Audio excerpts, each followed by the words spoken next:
Përshëndetje shikues të nderuar, jeni me edicionin e lajmeve të orës 17 këtu në Radio Televizionin Publik të Kosovës. Kryeministri në detyrë Albin Kurti në një konferencë për medje ka folur për vendimet e presidentit Hashim Thaçi në lidhje me formimin e qeverisë së re. Sipas Kurtit, presidenti po i tejkalon kompetencat e veta. Kryeministri në detyrë ka folur edhe për 1000 testet e pranuara nga Serbia, për të cilat thanë se nuk duhen politizuar, dhe kjo nuk e fsheh atë se çfarë ka bërë Serbia gjatë luftës së fundit në Kosovë. Unë jam kryeministër në detyrë, por shteti ynë ka një president jashtë detyrës me këtë intencën për të formuar dhe drejtuar vullnet politik në Kosovë. Presidenti i Republikës Parlamentare Demokratike, sikurse është shteti i pavarur i Kosovës, është një figurë ceremoniale, një le të themi noter shtetëror. Ato 1000 testet janë një gjest i Serbisë që nuk do duhej të politizohet. Unë nuk besoj dhe nuk mendoj që Serbia ka rregulluar imazhin e saj me këtë. Nëse ka rregulluar imazh, këto e ka bërë me ato marrëveshjet në të cilat përfaqësues të Kosovës nënshtroheshin përgjatë gjithë këtyre viteve, sidomos pas shpalljes së pavarësisë. Unë jam i bindur që sikur Kosova të refuzonte marrjen e këtyre testeve, do të akuzohej për sjellje iracionale dhe për politizim të një gjesti i cili nuk është i tillë. Kryeministri në detyrë Albin Kurti sot ka ftuar përfaqësuesit e subjekteve politike për të diskutuar për situatën me pandemin COVID-19. Në takim morën pjesë kryetarja Kuvendit Vjosa Osmani dhe nënkryetari i PDK-s Memli Krasniqi, derisa ftesës së kryeministrit nuk janë përgjigjur Lidhja Demokratike e Kosovës AAK, Nisma dhe AKR. Pas takimit, kryeparlamentarja Osmani thanë se vendit duhet një konsensus i gjerë për të luftuar pandemin COVID-19, ndërsa Memli Krasniqi thanë se prezenca e tyre në takim është dëshmi se kur është në pyetje interesi shtetëror, ata e tejkalojnë edhe vetveten. Informatat tona si kuvend kanë qenë kryesisht lidhur me përpjekjet tona, lidhur me atë se çka përmban projekt ligji për menaxhimin dhe luftimin e pandemisë COVID-19, i cili është një ligj i veçantë që rrjedh drejt për drejt nga kërkesat e aktgjykimit të gjykatës kushtetuese, që kufizimi i lirive dhe drejtave të njeriut të bëhet me ligj të kuvendit, i cili pastaj do të krijonte bazën e mjaftueshme juridike për veprimet tash e tutje të institucioneve që zbatojnë ligjin. Për momentin nuk dihet se si do të procedohet, sepse do t'i kemi edhe do konsultime shtesë me grupet parlamentare në mënyrë që të arrihet konsensus, sepse për çështje siç është luftimi i kësaj pandemie duhet patjetër që të kemi konsensus më të gjerë politik, sepse nuk do duhej të lejonim që luftimi i pandemisë ose masat që ndërmirën të politizohen, por duhet një pajtim shumë më i gjerë. Sot isha këtu pikërisht për t'ia përsëritur kryeministrit dhe atyre të tjerëve prezent këto gjëra, për t'ju thënë se ata kanë bërë gabime të jashtëzakonshme, për t'ju thënë se në vend se të krijojnë një lloj bashkëpunimi ose që tentojnë të kenë një koordinim në mënyrë që të gjithë ta luftojnë bashkë, ata janë sjellur edhe me përçmim, janë sjellur edhe me arrogancë, dhe tash në këtë moment kur ka filluar të dalë situata nga kontrolli, tash kur menaxhimi i situatës po bëhet çdo ditë më i vështirë, ashtu siç kemi paralajmëruar ne, një ftesë që do duhej të vinte para 6 javësh spaku, ata e kanë bërë sot. Unë në këtë takim po ashtu i përsërita qëndrimet e Partisë Demokratike të Kosovës për gjitha gabimet e jashtëzakonshme dhe trashanike që ky kryeminist dhe kjo qeveri ka bërë. E veçanërisht duke marrë vendime të paligjshme, të cilat kanë cënu lirinë e qytetarëve të Kosovës. Kjo qeveri dhe ky kryeminist e ka shkel kushtetutën e vendit dhe nuk ka një gabim më të madh që mund ta bëjë dikush që ka këtë përgjegjësi. Ky kryeminist dhe kjo qeveri janë dorëzuar para Serbisë duke ja mundsu menaxhimin efektiv të pandemisë në komunat e veriut të vendit, po për fat keq edhe në komunat me shumicë serbe. I kanë për ligj masat e jashtëzakonshme që i ka vendosur Serbia duke dëmtuar rënd sovranitetin e vendit tonë. I kanë pranuar mënyrën më të gabuar të mundshme 1000 testime nga Aleksandar Vučići, duke ja mundsu me një kosto për ndoshta 30.000 eurove Aleksandar Vučići të shpërlahet ose tentoj të shpërlahet për i krimeve gjenocidale që ka bërë Serbia dhe kush e ka bërë këtë leja që ja ka dhënë ky kryeministër dhe kjo qeveri. Pas mbledhjes së kryesisë së Lidhjes Demokratike të Kosovës ku diskutuan zhvillimet e fundit politike në vend, kryetari i kësaj partie Isa Mustafa tha se në rast se i ofrohet e drejta për të formuar qeverinë e re, kjo parti është e gatshme. Mustafa tha se vetëvendosje duhet ta pranojë apo të refuzojë dhënien e emrit të mandatarit. Kreu i LDK-s ka shtuar se nëse e formojnë qeverinë e re, atëherë reciprociteti do të hiqet. Mustafa komentoi edhe mos pjesëmarrjen e Vjosa Osmanit. Ai tha se Osmani nuk po e përjashtojnë përderisa ajo vetë ka deklaruar se është kundër këtij koalicioni. Ose përmbushën të gjitha kushtet kushtetuese dhe na ofrohet e drejta e mandatit që ne si partia e dytë e dalë nga zgjedhjet e 6 shtatorë të vitit kaluar të bëjmë qeverinë, atëherë do të cilat janë rrugë më të mira që atë ta bëjmë. Ne konstatuam bashkërisht se kemi marrë një përkrahje të gjerë të antarëve të Këshillit Përgjithshëm. LDK do ta bënte një qeveri ose do ta drejtonte një qeveri.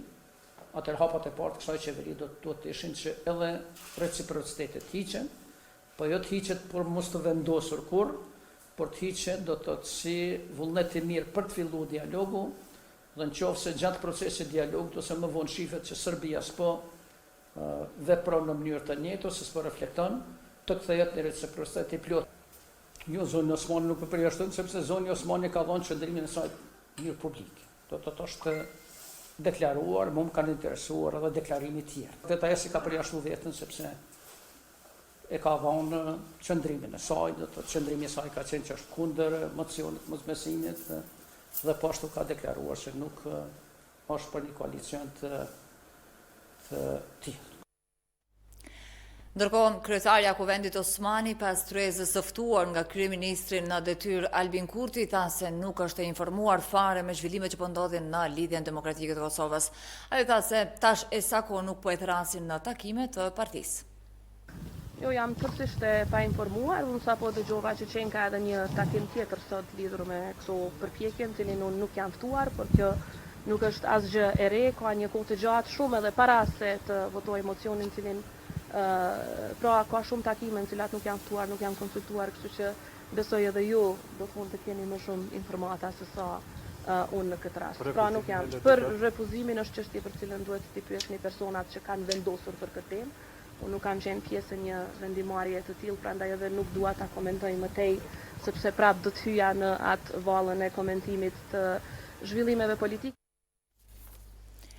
Ndërkohë, lidhur me një koalicion të mundshëm me Lidhjen Demokratike të Kosovës, sekretari i përgjithshëm i AAK-s Besnik Tahiri në një intervistë për Rtk-n ka thënë se ditët në vijim do të shikohet se cilat do të jenë ide dhe çësia e LDK-s. Tahiri gjithashtu ka thënë se AAK ka një histori bashkëpunimi me LDK-n. Si aleancë, do të thotë ne gjithsesi do të thotë që do të shohim ideet dhe programet dhe çështjet e Lidhjes Demokratike. Mos harroni që Aleanca është parti e qendrës djathtë, punon ngushtë me partitë e IPP-s, të cilat përbëjnë do thotë krahun e djathtë dhe po ashtu ne kemi pasur dhe kemi një histori të bashkëpunimit që nënkupton se një koalicion i mundshëm i LDK-s me Aleancën dhe subjekte tjera është i mundshëm. Presidenti i vendit Hashim Thaçi pas trajtimit mjekësor të marrë në klinikën urologjike të QKUK-s është liruar për në shtëpi. Pas shqetësimeve të para, presidenti Thaçi sot në mëngjes ishte vizituar në qendrën emergjente të QKUK-s dhe me rekomandimin e personelit mjekësor ishte drejtuar në klinikën e urologjisë, ku janë bërë analizat pas dhimbjeve nga gurët në veshk. Ai ka falendëruar gjithë personelin mjekësor për kujdesin e treguar. Kryetari i Partisë Demokratike të Kosovës Kadri Veseli gjatë ditës së sotme ka qëndruar në Drenas, me që rast ka vizituar fshatin Bajic, ku janë djegur qindra hektar pyje. Veseli ka vizituar edhe fshatin Verboc, ku është djegur xhamia, e një periudhë trashëguese mbi 500 vjeçare. i shoqëruar nga kryetari i Drenasit, Ramiz Ladrovsi, Veseli ka thënë se këto male janë sinonimi luftës dhe duhet të mbrohen, ndërsa kreu i Drenasit, Ramiz Ladrovsi, ka bërë apel tek qytetarët që mos të ndezin zjarre. Pas konfirmimit edhe të 51 rastëve pozitive me COVID-19, të gjitha raste këto kontakti, numri i të infektuarve ka rritur në 561, ndërsa 102 të tjerë janë shëruar. Aktualisht në klinikën infektive janë të shëruar 53 pacient, prej tyre 11 me oksigjenoterapi dhe 2 në kujdesin intensiv. Bëri të ditur kështu infektologja Arjeta Zogaj Berisha.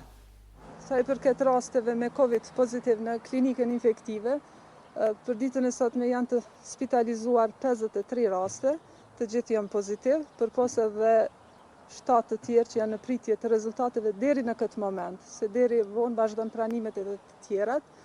Për këtyre 53 rasteve, 11 janë me oksigjenoterapi, që do të thotë që janë në gjendje pak më të rënduar, dhe 2 të tjerët janë në mjekimin intensiv të intubuar.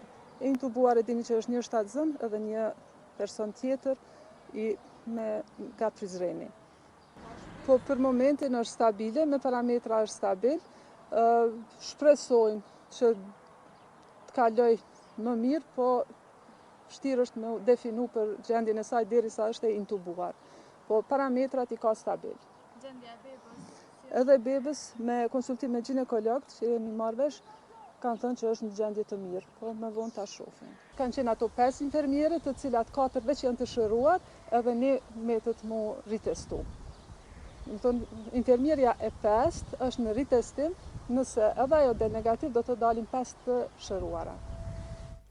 106 kosovarë sot janë kthyer nga Zvicra në mënyrë të organizuar nga Ministria e Punëve të Jashtme, ajo e shëndetësisë dhe ajo e infrastrukturës. Ata menjëherë janë vendosur në qendrën e studentëve, e cila tashmë është shndruar në karantinë, ndërsa nesër pritet të vinë edhe 120 kosovarë të tjerë nga Turqia. Të kthyerit do të qëndrojnë për 2 javë në konvikte. Gjatë ditës nga kjo qendër janë liruar 44 persona që janë testuar dje dhe që kanë dalë negativ. E në Shqipëri, numri shkon në 584 i të prekurve me COVID-19. Në 24 orë të fundit janë identifikuar 22 raste të reja, ndërkohë që në 7 javë janë kryer 5.775 testime. Deri më tani spitalet i kanë lënë 327 persona. Në spitalet e Tiranës aktualisht po marrin shërbim mjekësor 44 pacient, 5 prej tyre janë në trajtim intensiv dhe 5 të tjerë në gjendje kritike për jetën. Prej sot, qeveria shqiptare ka lehtësuar disa nga masat shtrënguese, duke lejuar rihapjen e 10 ndërmarrjeve prodhuese, njësive të vogla tregtare dhe shërbimeve administrative në nivel qendror dhe në atë lokal. Vendet e ndryshme të botës kanë filluar me zbutjen e masave të ndryshme emergjente të vendosura për shkak të pandemisë së COVID-19, përderisa numri të infektuarve globalisht të kalon në 2.425.000. Shtetet e ndryshme të botës kanë filluar me zbutjen e masave emergjente të vendosura për ta luftuar pandeminë e COVID-19, pasi që numrat e rasteve të reja të infektimit, si dhe vdekjeve të shkaktuara nga sëmundja, kanë vazhduar të bijnë. Gjermania, ku numri i përgjithshëm të infektuarve ka tejkaluar 145.000, ka njoftuar se tani do të lejon rihapjen e dyqaneve të vogla, si dhe zbutjen e disa prej masave të distancimit social, pasi që sipas autoriteteve, pandemia në atë shtet është tani nën kontroll. Edhe Republika Çeke lejoi rihapjen e dyqaneve të vogla dhe disa tregjeve. Përderisa, edhe vende tjera evropiane njoftuan për vendime të ngjashme. Njëkohësisht, edhe Irani, sistemi shëndetësor i të cilit ishte goditur rënd nga pandemia, rihapi qendrat e mëdha tregtare dhe autostradat, ndërsa Australia dhe Zelanda e Re filluan me rihapjen e vendeve publike, siç janë plazhet dhe parqet kombëtare. Edhe pse çdo herë më shumë shtete po njoftuin për fillimin e zbutjes së masave emergjente, një numër i ekspertëve shëndetësor kanë paralajmëruar se pasojat e rikthimit tepër të shpejt në normale do të mund të jenë katastrofike në rast që vendet nuk sigurohen se me të vërtet e kanë ndaluar pandeminë. Ndërkohë, Organizata Botërore e Shëndetësisë ka njoftuar se numrat e të infektuarve në botë kanë tejkaluar 2.425.000, përderisa më shumë se 166.000 njerëz kanë vdekur nga pasojat e sëmundjes. Të nderuar shikues, ishte kjo tëra për këtë edicion të lajmeve. Ne ju falenderojmë për vëmendje dhe juftojmë edhe më tutje të vazhdoni të qëndroni me programet e Radio Televizionit Publik të Kosovës. Nga unë dhe ekipi realizues i këtij edicioni të lajmeve, mirëmbëjtje.